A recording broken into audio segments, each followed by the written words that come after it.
বিশ্বাস করবা না ভাই, আমার আর আমার ভাইদের এত কারেন্ট, সারা রাত না ঘুমিয়ে ভোর 5টা বাজে রওনা দিয়েছিলাম টাঙ্গাইল থেকে লাউহাটে খেজুরের রস খাওয়ার উদ্দেশ্যে। আর পরে যা হলো, আমরা আমাদের বাড়ি থেকে 25 কিলোমিটার দূরে একটা অচেনা এলাকায় গিয়ে ফ্রিতে রস খেয়ে আসছিলাম। না চুরি করি নাই, আসলে ঘটনা যেটা হয়েছিল ভিডিওটা পুরোপুরি দেখলেই বুঝতে পারবা। তো আমরা গাইস বেরিয়ে গেছি বাড়ি থেকে লাউহাটির উদ্দেশ্যে।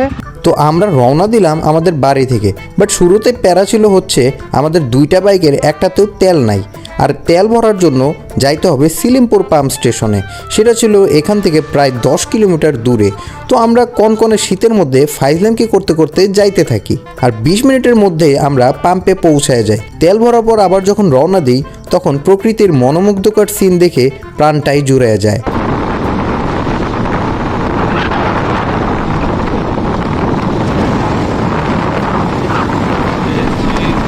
সুবহানাল্লাহ বলে আবার বাইকের টান দিই, তবে ছোট্ট একটা ডিসকাশনের জন্য আমরা ছোট্ট একটা ব্রেক নেই। দিগম্বরের রাস্তায় আছি, আমাদের যাইতে এখন 1 ঘন্টার মতো সময় লাগবে যদি রিল্যাক্সে যাই তাহলে। তারপর যখন যাইতেছিলাম আমার কাছে মনে হয়েছিল দেলদুয়ারের মতো বাকি রাস্তাটাও অনেক ভালো হবে, তবে লাউহাটির রাস্তায় ঢোকার পর এই ছিল অবস্থা।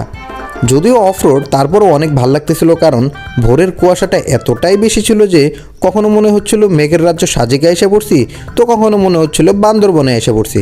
তো যাই হোক, বান্দরবন থেকে মনে পড়লো আমার 2 বান্দর ভাইয়ের একটু পরপরই মুতে আসে। তারা 1/2 লিটার পানি খায় না, কিন্তু 5 লিটার করে মুতে। আবার বলে ভাই হাগুও পাচ্ছে, কি করা যায়? আগামার কথা কইস না, মুতলে মুইটা নু, জলদি নু।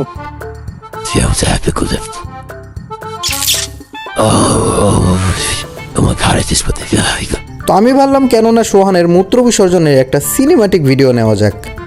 এটা এডিট করে দিমনি সোহান, আই এম আ সিনেমাটোগ্রাফার। তারপর রাস্তায় যাওয়াকালীন দেখি আমার বাইক দ্য লেজেন্ড RX 100 এর সাইড চেম্বারের পার্টস খুলে পড়ে গেছে। না মানে এটা 1 মাস আগে এটা নাট হারাই গেছিলো, তবুও আমি একটা ব্যবস্থা করে আবার রওনা দিই আমরা। লাউহাটি পৌঁছানোর পর মনে হচ্ছিল এখানকার মানুষের অনেক কালো টাকা। না মানে বিশ্বাস করবো না, সব তো রেকর্ড করতে পারি নাই, কিন্তু আমি প্রায় কোটি টাকার 10 থেকে 12টা ডুপ্লেক্স বাড়ি দেখছি। সামনে যাইতেই দেখি এই গ্রাম তো পুরাই শহর হয়ে গেছে। Fuel station, school, college, shopping mall সবই আছে এইখানে। এই এলাকায় আসছিলাম ছোট্টকালে, আমার আপন নানুর আপন বোনের বাড়ি এখানে।